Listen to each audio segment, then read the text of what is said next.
Sejam bem-vindos, então. Hoje vai ser uma aula introdutória, tá? Eu vou falar um pouquinho de que eu quero fazer e um pouquinho de pré-requisitos, tá? Então, vamos começar com a definição de foliação, tá? Uma foliação é, como vocês estão vendo no desenho ali, é uma decomposição de uma variedade. Vocês podem pensar no desenho à direita, M, né? Em subvariedades, tá? De dimensão menor, todas da mesma dimensão, tá? Com uma certa ordem, tá? Então, a primeira aproximação que você pode pensar na cabeça de foliação é a decomposição de Rn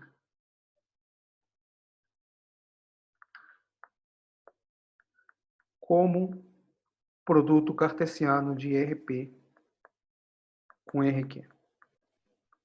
Tá? Onde Q, claro, P mais Q é igual a N. Né? Isso seria uma foliação real. Né? O primeiro exemplo de uma foliação real seria decompor Rm, Rn, né? E as folhas seriam as cópias de RQ. As folhas seriam essas retas horizontais que eu disse em E, que de fato não são retas, são espaços de dimensão Q. Né? Você pode pensar também, claro, em CN, né? Da mesma maneira, uma foliação complexa, né? Como uma decomposição de CP com CQ. Né? Isso aqui seria uma decomposição em subvariedades, né? De dimensão P. Tá bom? Aqui eu vou dizer que a dimensão da foliação é o número P. E a codimensão é o número Q. Tá bom? Então, a codimensão é como se fosse a dimensão transversa, né? A dimensão que parametriza o espaço de folhas. Tá bom? Então, esse é o primeiro exemplo, tá? É um exemplo global. Tá bom? A ideia que a gente vai ter de foliação é um objeto que localmente se pareça, seja como esse objeto, como essa decomposição. Tá? Então, você pode ter uma variedade M, como aqui, tá certo? E uma foliação vai ser uma decomposição que localmente, tá? Em abertos, ela se comporta como esse exemplo padrão de decomposição do espaço euclidiano, tá bom? Então, esses objetos, eles aparecem em vários lugares da matemática, tá? Aparecem, a gente vai ver ao longo da disciplina, né? Como soluções de equações diferenciais, né? Ou folhas de campos de vetores, como subvariedades tangentes a distribuições também, né? Distribuição de contato, de estruturas simpléticas e tal. E uma pergunta, né? Uma pergunta feita já há muito tempo pelo Hoff é se existe sempre esses objetos, né? E ele fez essa pergunta na primeira dimensão complicada, né? Que é dimensão 3, tá bom? Dimensão 2 é complicada também, mas é menos complicada porque dimensão 2, a dimensão e a codimensão são a mesma coisa, tá? Mas a primeira dimensão complicada é a dimensão 3 e o primeiro objeto, o menos complicado, vamos dizer, além do espaço euclidiano, é a esfera, né? Então, a pergunta do Hoff foi se existe uma foliação, tá? De dimensão 2 na esfera S3, tá bom? Essas foliações que a gente vai estudar nessa matéria são foliações que a gente denomina de foliações regulares, tá? Elas não possuem singularidades. Então, a pergunta do Hoff foi se existe uma foliação de dimensão 2 em S3, uma foliação regular, tá? Com uma certa classe de diferenciabilidade, claro, eu não vou entrar nesses detalhes ainda, tá? E a resposta é positiva, a resposta é sim. E o primeiro exemplo foi dado pelo Hebb, tá? Ele dá uma foliação de dimensão 2 em S3, tá? Uma foliação de S3, exemplo do Hebb. Ou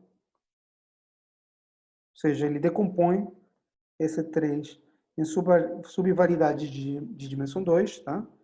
De dimensão 2. De classe sem infinito, eu vou explicar depois o que significa isso.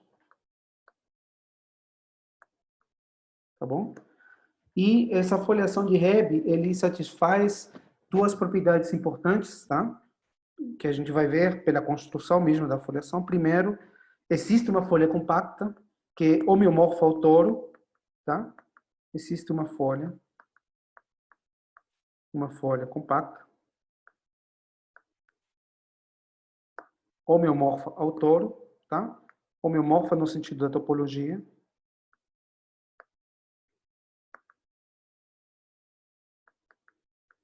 Ao toro bidimensional, né?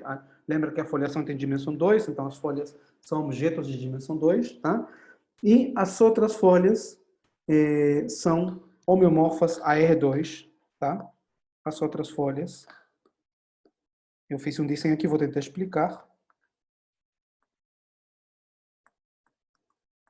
As outras folhas são homeomorfas a R2, tá? E elas se acumulam na folha compacta, tá? Então, se você pensar que esse desenho aqui, esse anel que eu desenhei de preto, você pensa que ele é um touro, tá? As outras folhas são planos, tá? Homeomorfas a planos, que estão se enrolando dentro do touro, tá? Você vê aqui que a folha está se enrolando.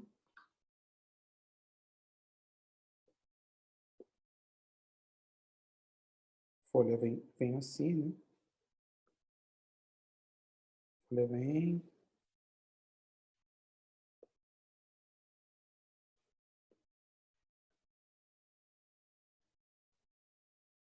Opa.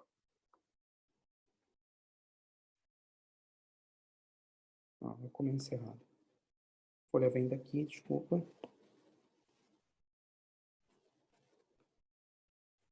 Isso. A folha vem daqui. E ela continua. Tá? É como um paraboloide, né, dentro do toro, tá? Que ele dá voltas e cada vez se aproxima mais do bordo do touro, tá bom? Então, se você traçar uma transversal ao toro, você vai ver que a folha bate e cada vez mais ela fica mais próxima do toro ali, tá? Então essa é a foliação de Hebb e existem infinitas folhas desse tipo, tá? E uma terceira propriedade dessa foliação é que essa foliação é de ser infinito, tá? Já vou explicar na próxima aula o que significa isso. Foliação não é só uma foliação, mas é uma foliação sem infinito, tá bom? Então, esse é o exemplo de Hebb. Então, ele diz, tudo isso que eu estou desenhando ali está contido na esfera S3, tá? A gente vai ver depois que a gente pode fazer essa construção dentro da esfera S3, tá? E, além disso, tem um teorema de estabilidade, tá? O teorema de estabilidade de Hebb, tá? Que diz que se você tem uma folha compacta, se você tem uma foliação com folha compacta, como no caso da foliação de Hebb, né? Mas, além disso, se você tem uma folha compacta e o grupo fundamental da folha, que eu vou explicar também, mas espero que vocês já conheçam, e o grupo fundamental dessa folha, tá? For finito,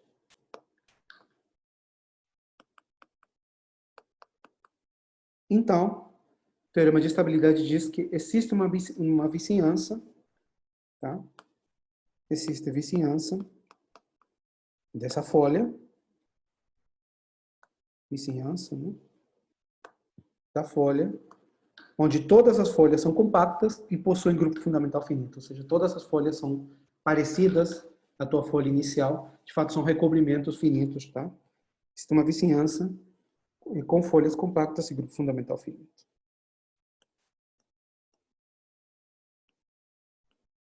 Esse teorema é um teorema real, mas existem versões holomorfas, tá? Teorema de estabilidade, quando a variedade Keller, eu vou explicar, espero no fim da disciplina falar um pouquinho disso. Tá? Certamente eu vou mostrar esse teorema de estabilidade no caso real, e espero falar um pouco disso no caso complexo. Tá? E uma pergunta que aparece de maneira natural, uma vez que a gente conhece esses teoremas e esses exemplos, é se toda a foliação de dimensão 2 na esfera, né? Pergunta, toda a foliação de dimensão 2, não vou falar mais de dimensão 2, mas está entendido? Toda a foliação em EC2 possui folha compacta?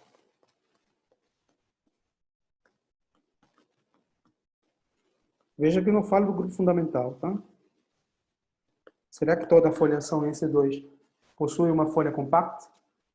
Tá? E a resposta é positiva, tá? De fato, não vale somente nesse 2, tá? Teorema mais geral, que eu vou falar mais na frente. A resposta é sim. E essa é parte do conteúdo do teorema de Novikov. Michael, só uma pergunta. Você está pensando em foliação de dimensão 2 e você escreveu Desculpa, S2 aí? obrigado. S3, né? Tá bom.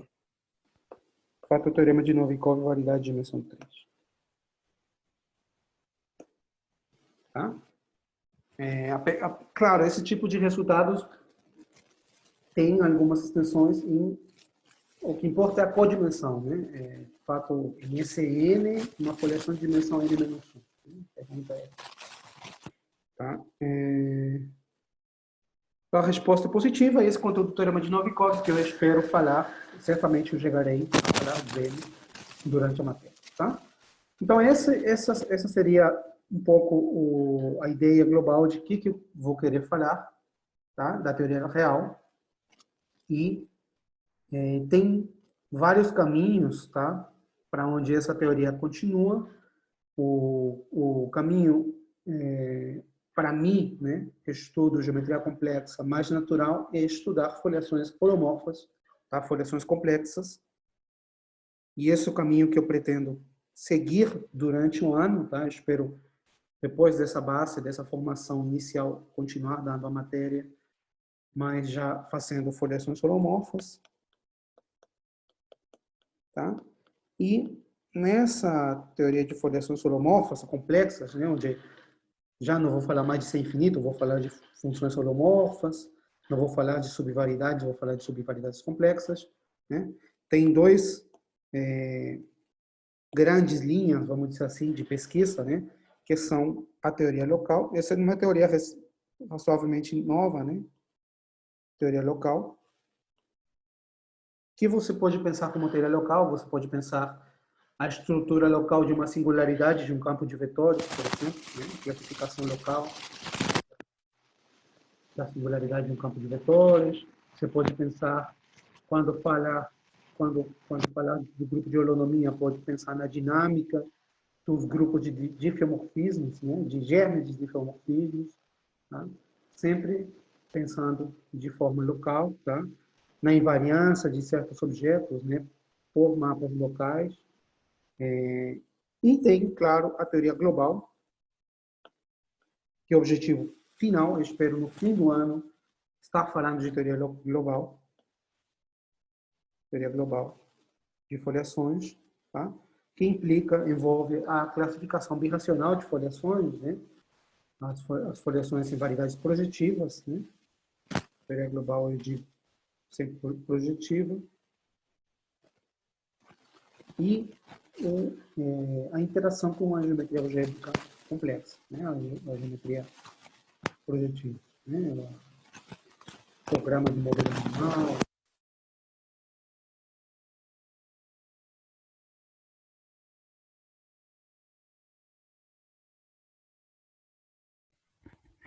Michael, o áudio... Nós não conseguimos te ouvir.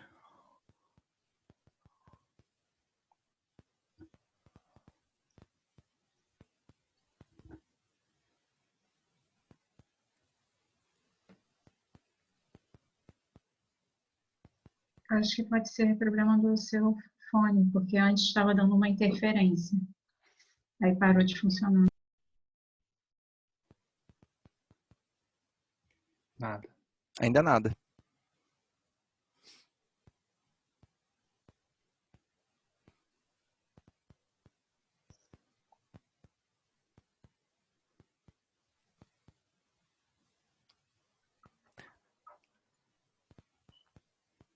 Não. Não. Não. Eu percebi que começou a dar problema numa hora que você estava explicando, você colocou a caneta em cima de alguma coisa, vê se não tem alguma coisa em cima do microfone ou algo do tipo. Aí. Vocês estão me ouvindo agora? Sim. Agora Sim, sim. Vou deixar. Então, qual foi a última parte que vocês ouviram? Vocês ouviram eu falar da teoria global? sim, ela está falando teoria global. Isso. Bom, então, seria isso, né? Eu pretendo chegar, mas não nessa disciplina, nessa matéria, eu vou dar só alguns resultados, vou mostrar um pouquinho da teoria global de foliações, mas esse seria o caminho natural a seguir, tá? Para quem quiser estudar foliações holomorfas, tá? Então vamos lá, eu vou começar com a introdução, tá? Com os pré-requisitos. E o primeiro assunto que eu vou falar é variedades diferenciáveis, tá bom? Então, eu vou começar sempre com o espaço topológico, tá? E vou definir aqui com uma carta local, né? Uma carta local, simplesmente um par. Tem muito aqui que vocês já devem ter visto, né? Um par onde U é um aberto de M, né? M é sempre um espaço topológico, então ele já tem uma topologia. Φ é um homeomorfismo de U na imagem, tá? Homeomorfismo, né? Onde V é um aberto de Rn, de Rm.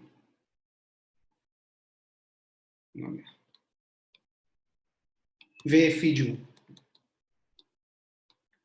Tá bom? Então, isso seria uma carta local, tá?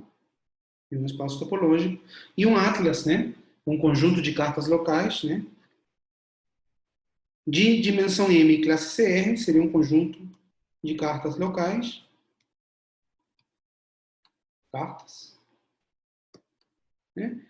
Onde, primeiro, elas têm que cobrir a variedade. Tá bom? Em cada ponto está em algum domínio de alguma carta. Tá certo? E, segundo, as mudanças de coordenadas, ou seja, se eu tenho dois abertos, como aqui, né? Se eu tenho dois abertos se intersectando, tá? Então eu tenho a carta φ, tenho a carta ψ, e a mudança de coordenadas ela vai ser um difiomorfismo, lembra que agora são abertos do espaço euclidiano, vai ser um difiomorfismo de classe CR, tá bom? Então, a segunda condição, que se o interseção linha uma vazia, tá? Então, a mudança de coordenadas que vai de φ de U interseção linha nesse pedaço de aberto, né? Em si de U interseção linha é um dífio sem infinitos. É um dífio de classe CR, desculpa. Difiomorfismo de classe CR.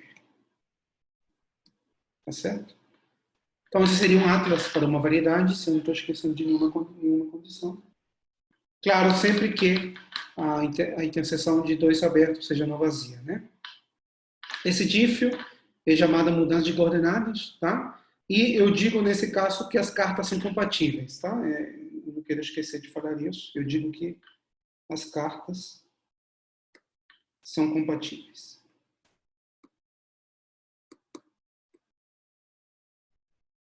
Tá bom? E o que seria um atlas maximal, né? Um atlas maximal é um atlas que contém todas as cartas que são compatíveis com os elementos do próprio atlas, né? Então, um atlas é maximal se possui um atlas maximal possui todas as cartas. A é maximal se possui todas as cartas compatíveis com seus elementos.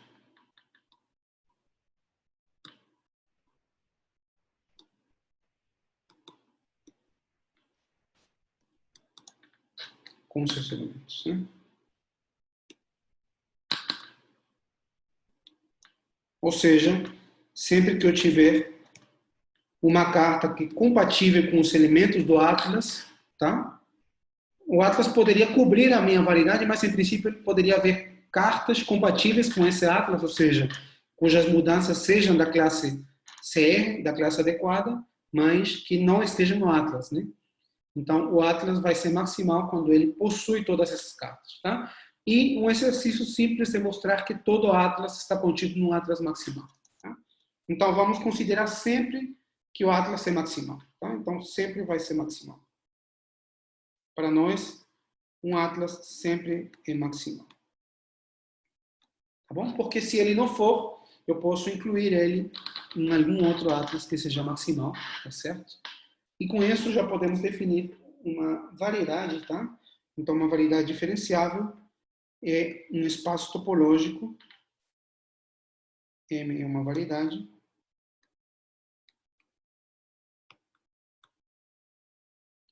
de dimensão M.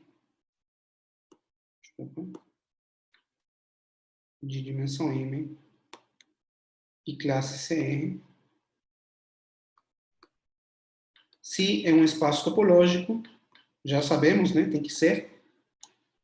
E, além disso, ele tem que ser Hausdorff. Vocês sabem a definição. Ou seja, por separar pontos por abertos, tá? Tem que ter base numerável com base numerável. Tem definições mais gerais, mas para nós essa vai ser a definição. E, além disso, possui um Atlas maximal unido de um Atlas maximal. De classe CR dimensão M. Né? De um Atlas maximal. Tá? Essa condição de Hausdorff é importante porque nem sempre, no nosso curso, vão aparecer variedades naturais que nem sempre vão ser Hausdorff, tá? Então é uma condição que a gente vai pedir para a variedade. Tá? E sempre vamos considerar, tá? Pelo menos nessas primeiras definições, que é a variedade de classe C infinito, tá? Só para evitar carregar notação, mas tudo isso você pode adaptar para uma classe específica, né? Inclusive classe C0, tá? Analítico, holomorfo, tá? Simplesmente pedir que a mudança de coordenadas seja da classe que você deseja, tá? Então, em geral, vamos considerar variedades sem infinito. Tá? Vou colocar aqui em vermelho. Vamos trabalhar com variedades sem infinito. Tá? Só para não ficar pedindo uma classe para uma coisa e outra para outra. Tá? Quando temos a definição de variedade, podemos definir o que é um mapa diferenciável, né? Porque a variedade já vem com Atlas. Tá bom? Então, quando eu tenho um mapa contínuo entre duas variedades, se eu tenho F que vai de M para N, contínuo, tá? Isso é uma hipótese, né? Contínuo. As variedades são antes de ser variedades de espaços topológicos, tá? Então eu vou dizer que é diferenciável de classe C infinito ou de classe CR, tanto faz, tá? Você escolhe a classe que você quiser, tá? Se para cada ponto você pode ver em cartas esse mesmo mapa e ele tem a classe de diferenciabilidade que você quer, tá? Então, se para todo x, né? Em M, existem cartas, né? Contendo x e contendo a imagem, né? Contendo y, que é f de x.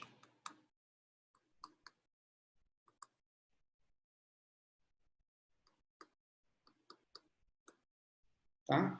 Tal que a expressão local do mapa, tá? Ou seja, si composto com f composto com φ menos 1, né? Seria ver a expressão da função f nas cartas, né? Isso aqui é de classe diferenciável. Diferenciável como mapa entre abertos do espaço euclidiano, tá? De qual classe? Bom, depende da classe que você quiser, tá? Se você vai dizer que o mapa é de classe CR, se essa expressão local é de classe CR.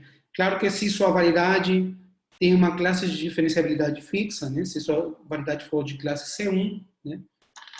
Em geral, que você pede que a classe do mapa F seja menor ou igual que a classe do mapa M da variedade, só para evitar problemas técnicos, mas as definições são bem gerais, tá? E o diffeomorfismo é um mapa diferenciável com inversa diferenciável, né? Então, diffeomorfismo, você pode falar também de diffeomorfismo CR, diffeomorfismo C infinito, diffeomorfismo analítico, todo, tá? É um mapa F diferenciável,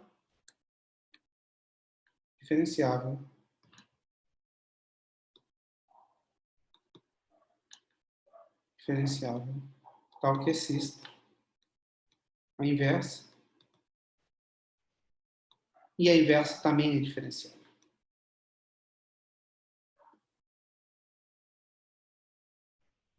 E a inversa é diferenciável. Quando eu digo diferenciável, você pode pensar em ser infinito, mas, de fato, isso não tem restrição, né? Em simples definições, você pode fazer em qualquer classe, tá? Então, já temos a definição de variedade, temos a definição de mapa diferenciável. O primeiro exemplo de variedade que eu vou dar é a esfera, né? Tem um espaço euclidiano, aberto o espaço euclidiano, que não vou falar porque você certamente já conhece. A esfera, então, é o conjunto de vetores, né? Com módulo 1. SM. São todos os vetores em RM mais 1. Então, aqui o módulo é 1. Módulo, qualquer módulo, mas estou pensando aqui no módulo euclidiano. Tá? Então, esse aqui seria o número conjunto. Tá? Esse conjunto é um espaço topológico com a topologia induzida pelo espaço euclidiano. Tá? Ou seja, eu posso pensar nos abertos da esfera como interseções de abertos em RM mais 1 com a esfera. Certo? E a partir dessa topologia eu posso definir um atlas, né? Vou definir, com a topologia inducida, tá? Com a topologia inducida.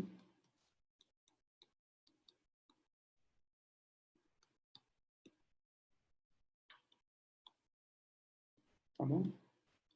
E aqui eu vou definir um atlas, né? Eu vou cobrir a esfera, né? Se você pensar nesse círculo, por cima, por baixo, pela direita e pela esquerda, tá? Então eu vou chamar de UI mais elementos da esfera tais que a iésima coordenada é positiva, né? E o I menos quando a iésima coordenada for negativa, né? Então, isso é claramente um aberto na esfera, porque a interseção da esfera com um semiplano, né? um semi-espaço de RM mais 1, né? E eu vou definir as cartas, né? Φ mais, que vai daqui, desse aberto, em RM, simplesmente pela projeção, tá? O φ e mais de x1, xm mais 1, é você esquecer, né, da coordenada IS. Esquecer ou apagar, eu vou denotar assim. Tá bom? Você está fazendo a projeção natural, né? Se você pensar nesse círculo, a parte de cima você projeta, a parte de baixo também. A parte de cima e a parte de baixo tem a mesma imagem, né? Você projeta a direita e a esquerda. Tá? É claro, eu fiz com mais, mas pode fazer com menos também, certo? E esses mapas, você verifica que são homeomorfismos e que as mudanças de coordenadas são diffeomorfismos, tá? Então, eu vou deixar como exercício, tá? Verificar que a esfera é uma variedade sem infinito de dimensão.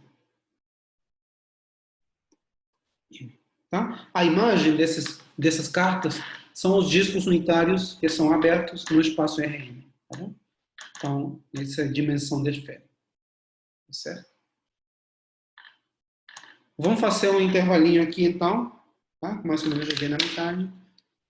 Vamos parar. Eu vou parar de gravar primeiro.